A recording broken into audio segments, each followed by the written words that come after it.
Hello and welcome to Hot Indonesia, where we talk and hopefully you get what we're saying. I'm Dalton Tanamaka in Jakarta. Maybe you should sing it.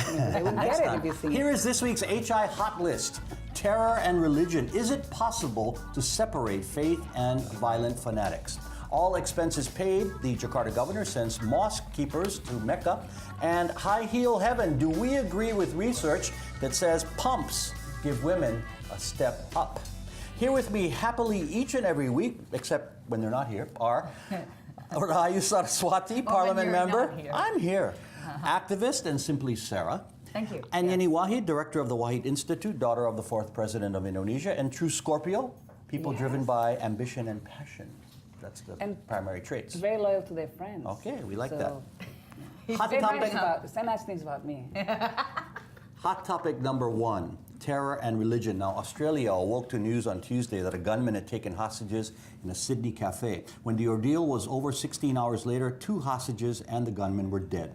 Then the very next day, a team of armed men in Peshawar, Pakistan, stormed into a school and killed at least 132 children and 9 staff members. The attackers all killed. The militant Taliban group claimed responsibility. It blamed the government's campaign against them as a reason for the attack. You know, the common factor in both tragedies is that the bad guys used religion as shields, and that meant, unfortunately, Muslims around the world braced themselves for the backlash, and some happened immediately.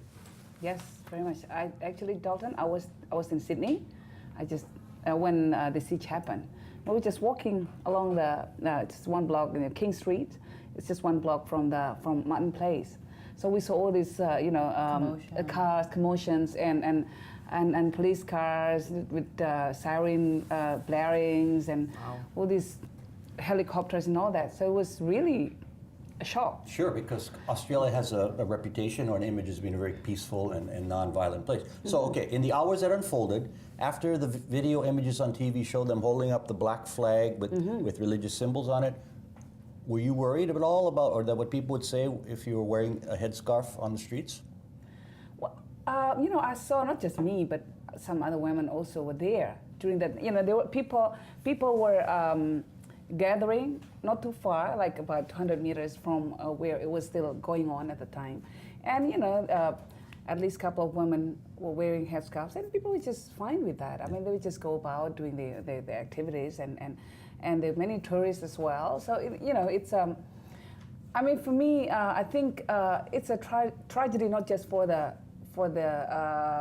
Australia, but for the world, you know, and especially for Muslims, because even though the ones that were being taken hostages were non-Muslims, were Australians, regular Australians, but actually the victims, not just them, but also Muslims and Islam. Yeah, because, Sarah, you know, the early reporting incorrectly linked it to like the IS group. ISIS and ISIL. Yeah.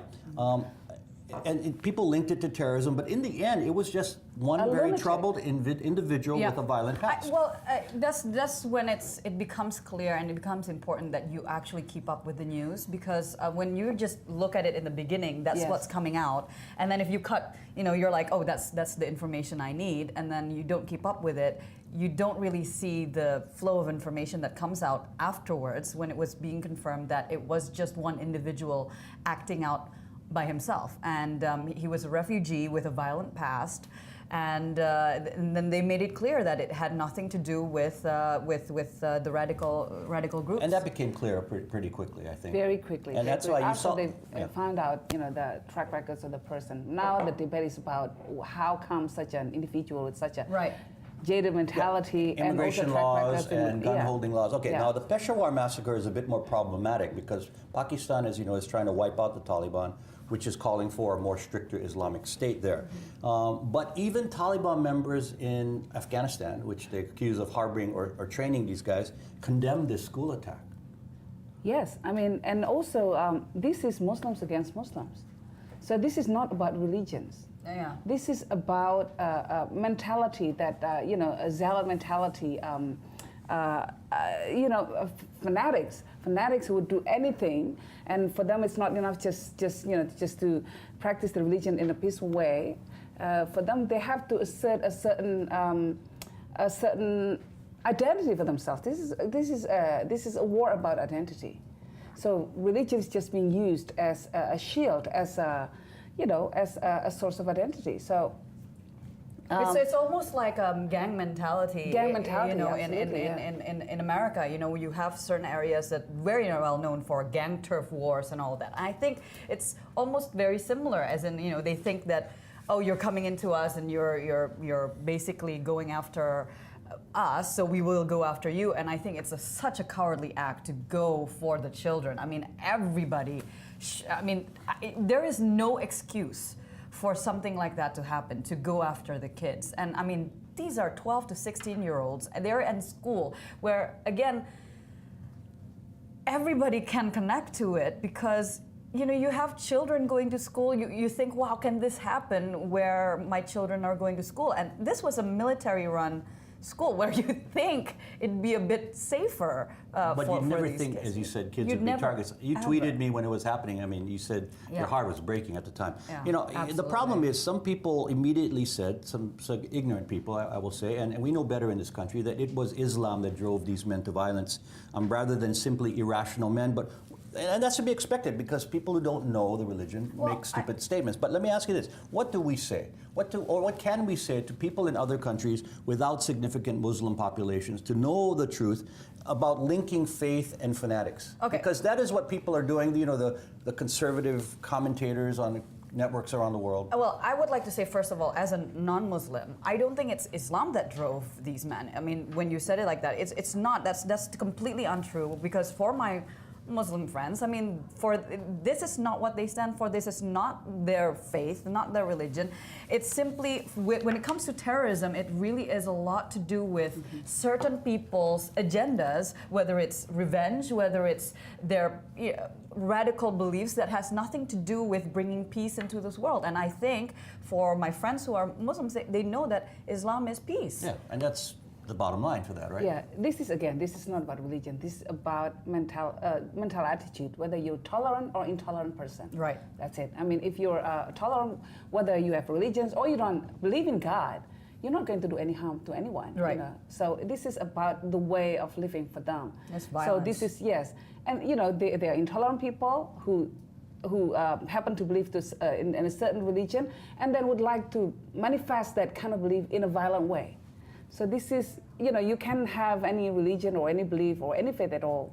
You know, you can be a member of a football club, for example, a fans of football club. And if you have a violent inclination, then you would be inclined to do something. Yeah, and I think it's safe stupid as to say any religion doesn't advocate violence. I mean, No. that's just simply stupid. And this case definitely not linked to Islam. Okay, Hot Indo will continue shortly.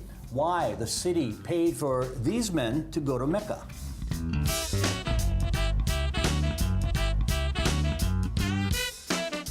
Hello, I'm Ahok, Governor of Jakarta. Congratulations on the launching of the Indonesia channel. I hope success for all of us. The Indonesia Channel is the country's first 24-hour English TV channel. And it's cool, offering a stylish mix of entertainment and news programs created for viewers around the world. You'll see the latest fashion trends in the world's fourth most populous country, play executive golf with host Lorraine Hahn, plus movies, dramas, and travel, all on the Indonesia Channel for the world to see.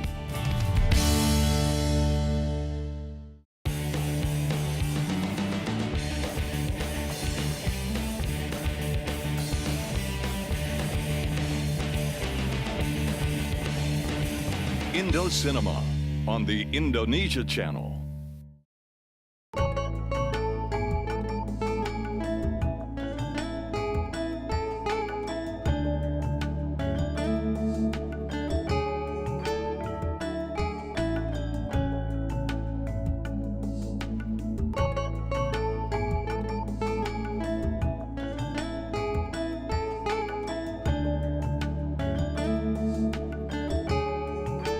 The best of Bali, only on the Indonesia Channel.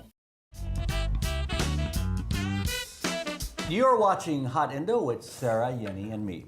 Here is hot topic number 2, all expenses paid. For the first time ever, the Jakarta government is paying the bill for Muslims to make the spiritual pilgrimage to Mecca. Specifically, 30 mosque keepers left for Saudi Arabia on Thursday for Umrah, which is one step below the obligatory Hajj. Governor Basuki Purnama said the men deserve to go because of their service and financial situation. All had to meet certain requirements, of course, such as being more than 40 years old, worked in a mosque more than 10 years, and could read the Quran and other steps. A very nice move by Governor Ahok.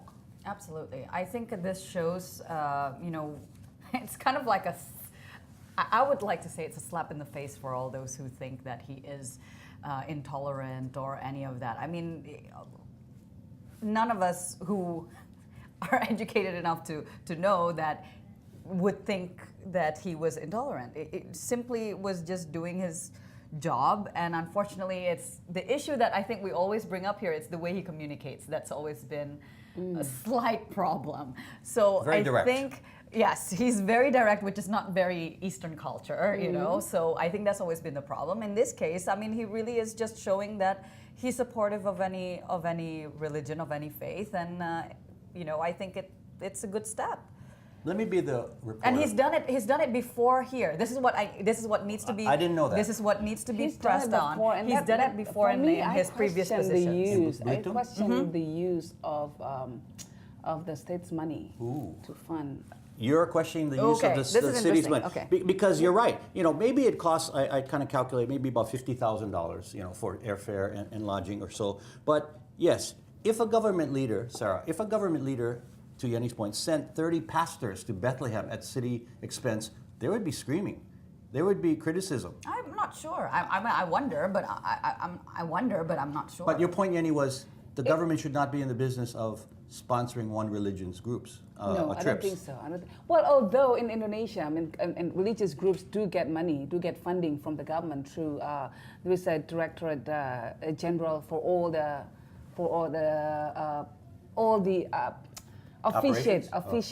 official religions, But still, I mean, what happens to other religions that do not belong to these 6 religions that are supposed to be acknowledged by the government? They could Even complain. if there's no more. I mean, the Constitutional Court now says that there is no more term acknowledged or not acknowledged, or official or not official.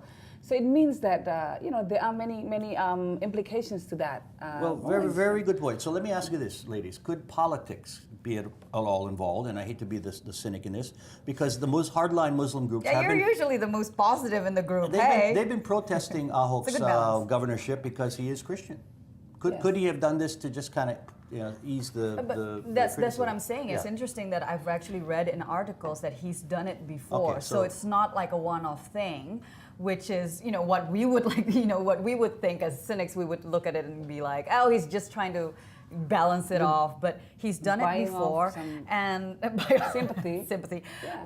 but he's done it before, number one. And number two, talking about the budget, apparently there's a bureau that handles this, that actually they do have some budget to send mosque officials. So or it's not decided by him, but could be He's decided by the actually- parliament. Actually. yes, But he's the Because first budget one that has to go actually to did the it. parliament as well, well. he probably publicly, he's the one who's pushing this forward. I mean, I think we need to do some research first of all, whether previous Well, governors I'm have sure done it. that- But he's done it in previous. No, if previous positions. governors did it, I'm sure they would have publicized it because it's a very positive, media-friendly move, and But no I mean, one has. Well, the thing is, before 2009, 2014 elections, it wasn't like the use of media and especially social media wasn't as strong as it is now. Well, it was The social previous was in the government, papers. We it can was assume that the pretty- previous governor also did it.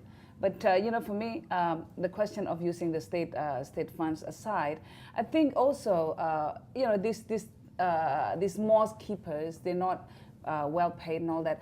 And in the context of making sure that mosques are not being controlled by the radicals, I think this is also a political move that is not just intended to Right. be just to get the vote from the Muslims, but also to make sure that the doors, There's tolerance. that the keepers of the mosque remains tolerant. Well, So I very- think very- in that sense, Right. if that is the intention, I applaud the move. Right. And the men themselves are overjoyed because when they were told they were picked to be among this group, many wept because they didn't have the money, They don't and they've have the been money. They working don't get for paid very well. Yes, it's very true. Yes. And I So think it's a good thing It's a good thing. for And I them. think what's a very good point is that he insists that those who have gone before, give space and their chance for the others who have not been able to. Well, one of go. the criterion was that they couldn't have gone before. Yes, Yeah. exactly. So I think that's a very good point because a lot of the issues, especially in my commission, when we talk about the Hajj or the Umrah, is about the quota and about how a lot of people literally have to wait 15 Yeah, to 20 and some years. have gone 3 or 4 times that's because how- they can yes, afford it, and that's not fair. Exactly. So what the governor should do then going forward is, if he gets requests from other religions, he has to also help them. But this is not just a religion. Actually, AHOC has been taken an out of the box approaches to many things. For example, like giving out, when he tried to move people from the slum areas into the high buildings, and they said that they complained there's no TVs, there's nothing. So he reached out to business people and said, look, you have you can donate your social, CSR funding money to go to these. Programs directly. Give them TV sets, give give them them TV whatever sets, they- bags, blah blah blah. So this is not the first time that that wasn't even the use of state funding, state money. That was And- CSR from companies. Right, but he is someone that can think out of the box and who Get it done. So let's give him credit then. Let's say that this was a good thing, and all the political stuff, forget it. Well, Especially in our this holiday hopes. I season. think our hopes here is the same, that if it is a move towards making sure there's tolerance and all that, I think obviously it should be the same throughout with all the other religions that are acknowledged here in Indonesia, and hopefully there will be more conversations about what about the minorities that are not being acknowledged. Okay, well done. I hope more Hot Indo is coming up. Why stilettos translate into power.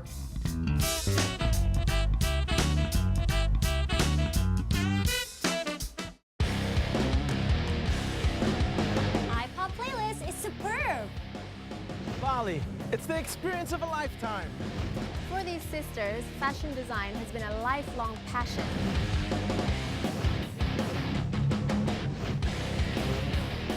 It's a hot time on Indonesia's 24-hour English TV channel.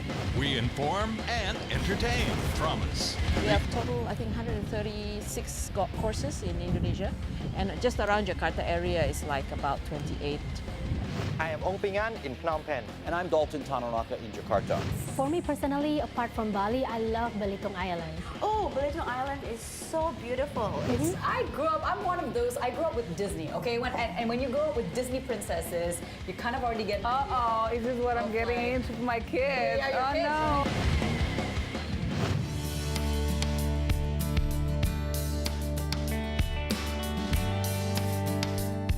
Indonesia's first 24-hour English TV channel is here, with an exciting mix of programming to inform and entertain viewers around the world. The Indonesia channel offers something for everyone, from world-class lifestyle shows like Yoga Bliss to the hottest music hits and artists on iPop. News and information are an important part of the Indonesia channel, with Today's Indonesia and ASEAN Today providing what you need to know. International hosts such as Lorraine Hahn, Jamie Aditya, Caitlin Turner, and Dalton Tanonaka are among the faces you'll see.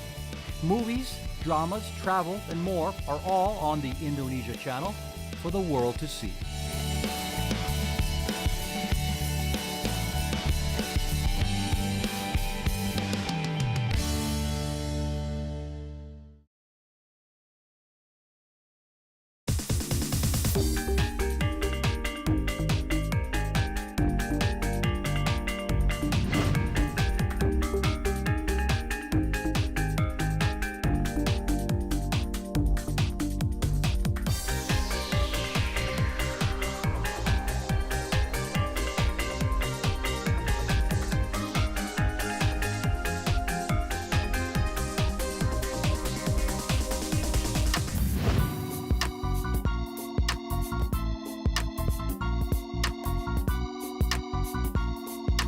Matches.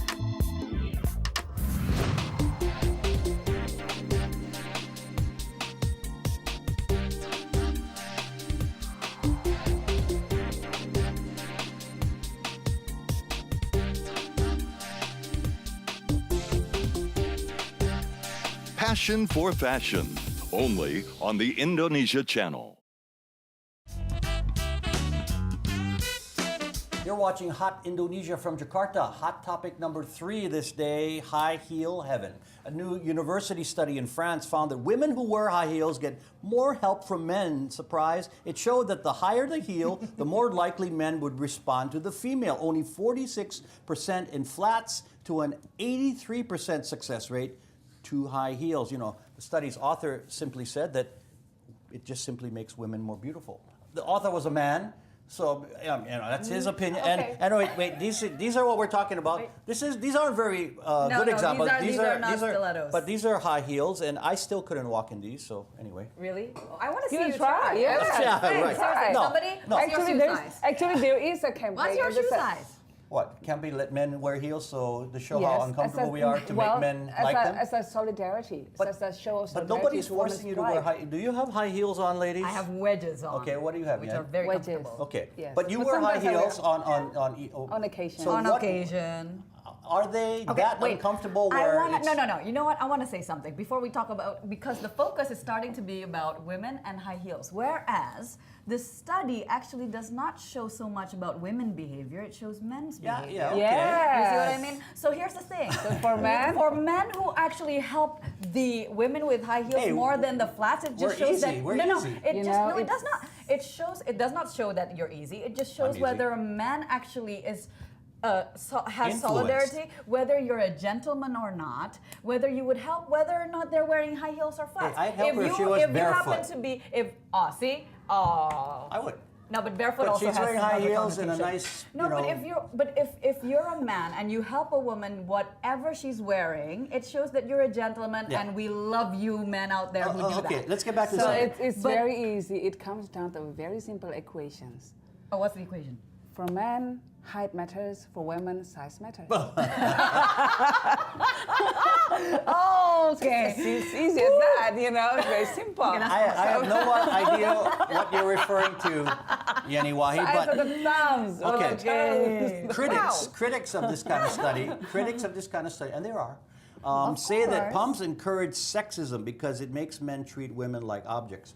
But you know what? Nobody's forcing you guys to wear heels. No. Why do you Men do treat it? women as like objects anyway. Anyway, no, but you know what doesn't help is that women treat themselves as objects. Well, sometimes. that's what I'm saying. Nobody is forcing you to wear. No, but it's true. But here's 5-inch the thing. heels. But here's the thing. I mean, what the critics would be saying, the feminists and those who want to have gender equality are saying, is that why should it matter? That's the question, right? Why should what we wear matter? However, because what? Obviously, at the same time, we would say, well, men who dress better would get better jobs sometimes. I mean, maybe there's a And study taller that would men say get a that. bit more pay, like that, right? Things And that's like when that, size you matters, know. if you're taller. Heck are you talking about? Not necessarily. You know what? No, last point. I mean, Oh. how do you wear? I don't know. I couldn't put my foot into this. For one thing, it's too small. But how do you walk when it's like this? You're like walking forward all the time. You know what I mean? Well, that's the thing. High heels are created by men. Oh, come on. No. Seriously, go research. Those who were in the footwear industry were men.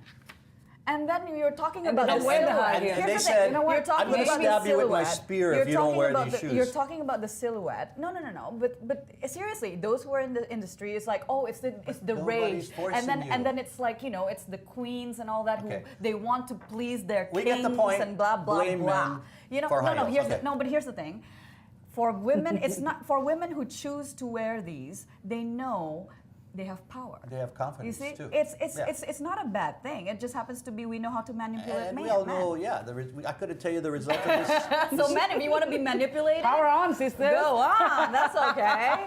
Yeah. Okay, it is feedback time, and I am That's what positive. you get for with two Wait, women and on the show. I expected it. Feedback time. Please let us know if what the heck we're saying makes sense to you. Guntara posted this on our Facebook page. Good thing for Indonesia. Well, we like to think that we do contribute to the global dialogue. If you have any feedback on what you've heard or would like to suggest a topic for us to tackle, please email us with your name and city at hotindo@theindonesiachannel.com or comment through our Indonesia channel and Hot Indo Twitter, Facebook, and Instagram pages. Final words, Miss High-Heeled Yenny. The Sydney siege was a tragedy, yet at the same time I was heartened by the outpouring of humanity, expressed in the most sublime way through the I'll Ride With You movement. So on behalf of all Indonesian women and men who happen to live in Australia, who could have been victims of abuse and intimidation by some short-minded people, I want to thank all Australians who are involved in the movement. God bless you all. Yeah, that was a nice social media campaign. Okay, final word, Sarah. Well, I would like to, well, she talked about the Sydney event, the Sydney incident. I would like to talk about the Peshawar incident and the fact that no matter what, there is no excuse for violence, especially those aimed at innocent children. And I think that many of us out there are saying that it was a cowardly act and that we all need to stand behind the governments who are making a difference, trying to go after these people who are creating senseless, horrific acts against humanity. It was an attack on humanity, not just in Pakistan. Okay, and you guys said it all on those, so I'm going to lighten it up a little bit, if you don't mind, ladies. My final words, one of my life's philosophies: never stop someone on the way to the restroom if you want to talk to them, because you're going to get a very short answer. And also, Merry Christmas. Okay, was not expecting that at all. Okay. That is right. It's Christmas week, so we wish everyone happy holidays. Yes, happy holidays, holidays. Merry That is how we go Christmas, for Happy this New week with Year. Sarah Merry Denny. I'm Dalton Christmas. Tanonaka. See you again. Sing it, sing next it, time. sing it. We're gonna sing it We sometime. wish you Merry Christmas. No, I was gonna go with like something like jazzy. Have Okay. yourself a merry little Christmas.